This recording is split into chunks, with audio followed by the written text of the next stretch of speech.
Hello YouTube! It's time for a video again! Right, what should a rant and waffle on about today? Now, what I'm going to do, I'm going to do an update on the HAITIENSIS. And talk about how HAITIENSIS are struggling. And also, I don't quite know what else I'm going to video. I'll make it up as I go along, like I normally do.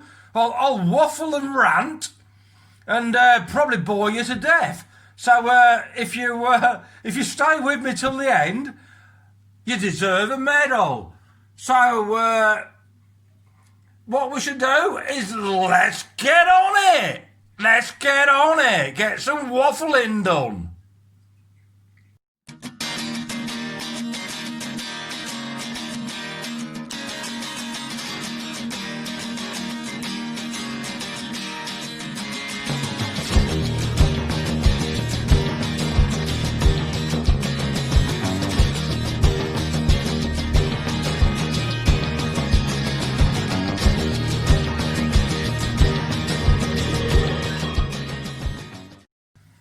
Right, HAITIENSIS time update.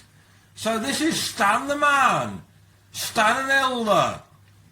So he's growing. I'm quite happy the way he's growing.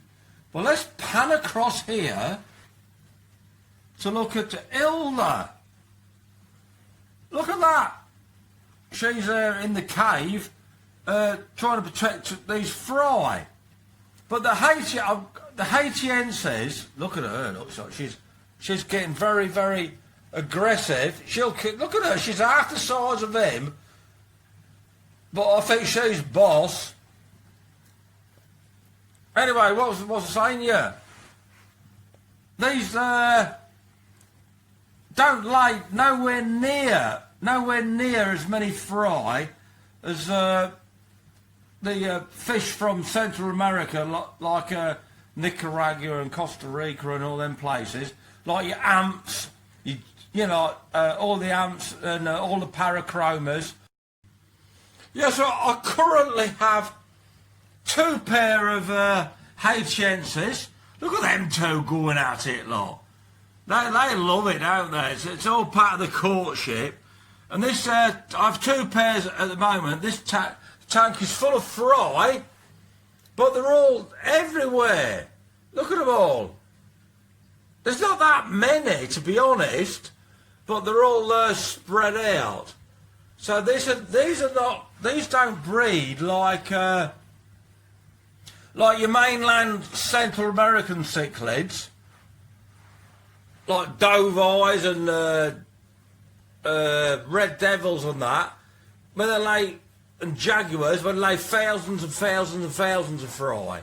Anyway, these are doing fine, but when they spawn, they don't lay nowhere near as many. And in my opinion, that's because look at her, she's trying to attack him. Bit of courtship. They're in love. A love couple. Yeah, they're what am I going on about? I forgot what I was saying. Yeah, I don't think they have as many, because where they come from, these are the only cichlids. They're endemic to Haiti, where they come from. That's why they're called HAITIENSIS. They don't need to lay thousands and thousands and thousands. But what's happened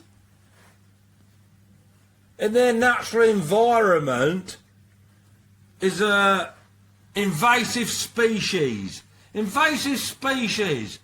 The tilapias. Tilapias are everywhere. Man interference is like a ruined nature again. As per usual. We're good at that, ain't we? Us human beings. So like in their natural habitat, they don't need to produce so many fry, big healthy fry. But now the tilapia are absolutely gone invasive and breeding twice as fast, eating twice as much food, and probably eating all these fry, to be honest. So, like, I think it's all like absolutely messed up big time. Yeah, so don't you think it's sad when human intervention ruins natural environment? So she's absolutely stunning. A natural cichlid from Haiti, and now it's probably overrun by tilapia, was probably introduced by man. So like all these fry, if they was in the natural habitat with a tilapia in there, they won't last 2 minutes, would they? Yeah, so this is like my HAITIENSIS update. Our Stan boy's looking quite good, isn't he?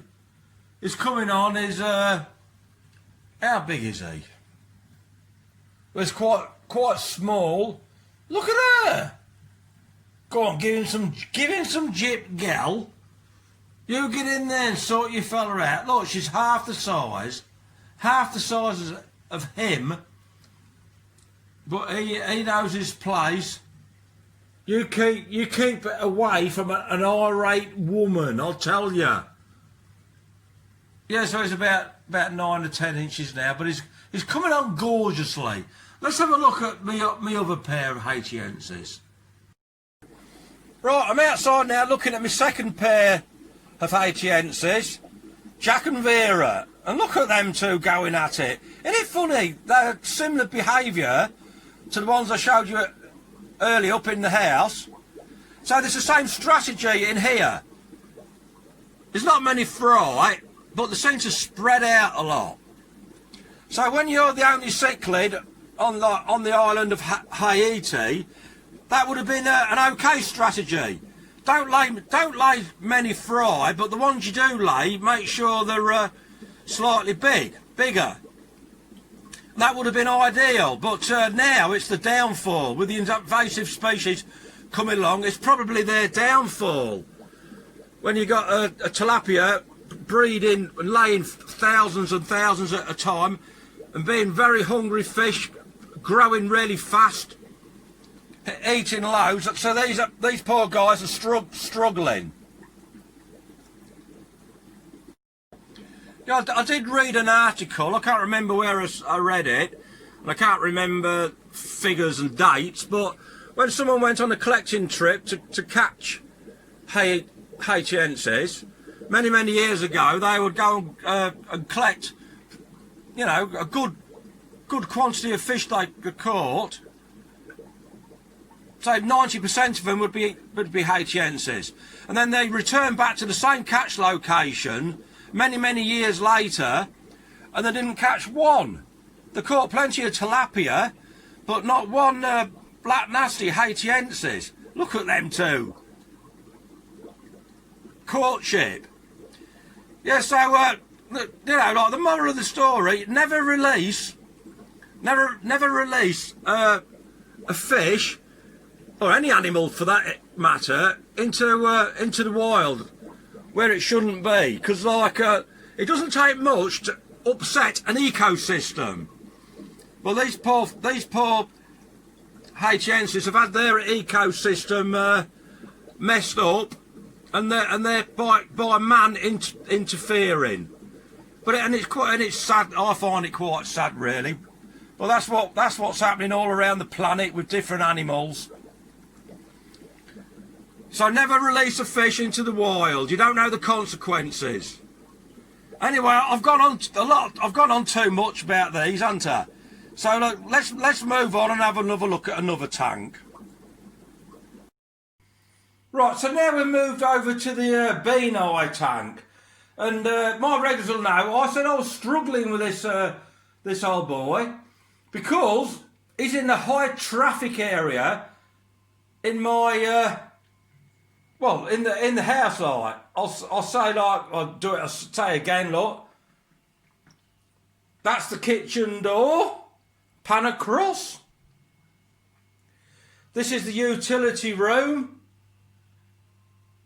So this is a high traffic area, and he was like struggling to adapt with people walking by all the time. But he's learning fast. He's a very, very, very intelligent fish. He's learning so fast. He's not half as shy as he was. So let's get some tucker in for him and see him feed. Yeah, right. I've got a worm for him now. Come on, mate. Look, he can see it. Look at him. He's getting interactive. He's getting a wet pet. And this is what I really, really wanted. So look at him. Let's drop it in, and he'll be tugging on it like a laggy band. Look, let's get it in. See if I can catch this. There he goes. I missed it, didn't I? Look at him munching that. So like it's perseverance. It's took quite a lot of months. I can't remember how many months. I think my regular viewers will know how many. There he goes again. I'll frit him by shouting. Should I drop it or let him come up and get it? There he goes. Out my hand again. I've let the rest go. Yeah, so he's getting quite a brave chap. HAITIENSIS have got a reputation to be super, super, super aggressive. And I think that's to other fish. A bit like Feste, in my opinion. Feste is super, super, super aggressive to other fish. But sometimes to the keeper, they can be quite shy. But this little guy is coming of age. He's about 5 inches. I want to keep him here for ages and ages and ages. Let him get really confident and be a super wet pet. Let's see if we can get a side shot of him. It's got some beautiful colours coming on him. Beautiful colours. So anyway, like perseverance. It's took months. This aquarium's new. It cost me a lot of money just to house one blooming fish. I'm a nutcase. Yeah, I'm a nutcase. He wants to dedicate one reasonable size aquarium just to raise one fish. Let him show that worm again. There he goes, look. He knows it's there, doesn't he? Put this one in, and then we've got to move on. Let's get it in. I hope I catch it this time. There it goes. There, he's got that. So, like, perseverance, like dedication and perseverance, and he's coming of age. This is what I was aiming for, so I'm quite happy with him. Let's have a look. I want him to get a side view to get some, so we can see his colours. Come on, mate. Come round here. Sorry about all the wobbly photography. All I use is a mobile phone, and I've got to admit I've started using a couple of look at his top dorsal fin. I started using a couple of editing apps. So anyway, I'm going on too long waffling. About time we wrap this video up. Let's move on to another tank and we'll wrap this one up.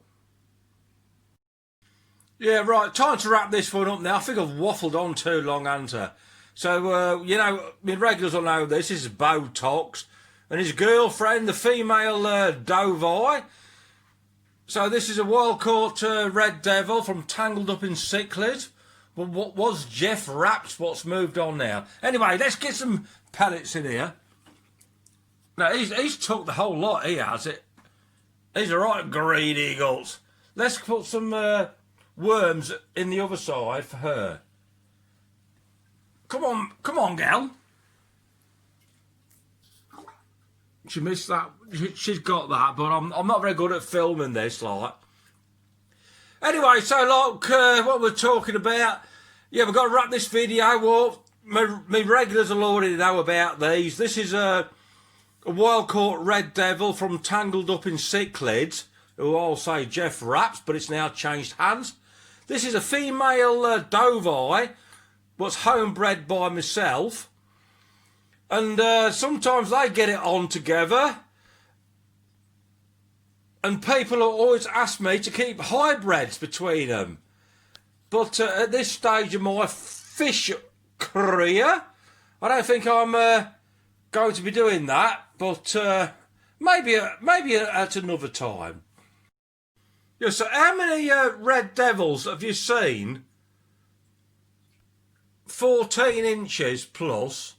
The light doesn't show this justice. With black markings on it. This one's got almost like a barred. You can't see that on there. But it's like a black red with black bars on it. Wild caught from Tangled Up in Cichlids. Let's get the pellets in. And anyway, there they go. Pellets. Get them down, you boys and girls. So anyway, I've waffled on miles too much. So a better time to wrap this video up. I just want to thank all my subscribers and all the watchers. And until next time, thank you to you all. Happy fish keeping. Ta-ra! Look at them.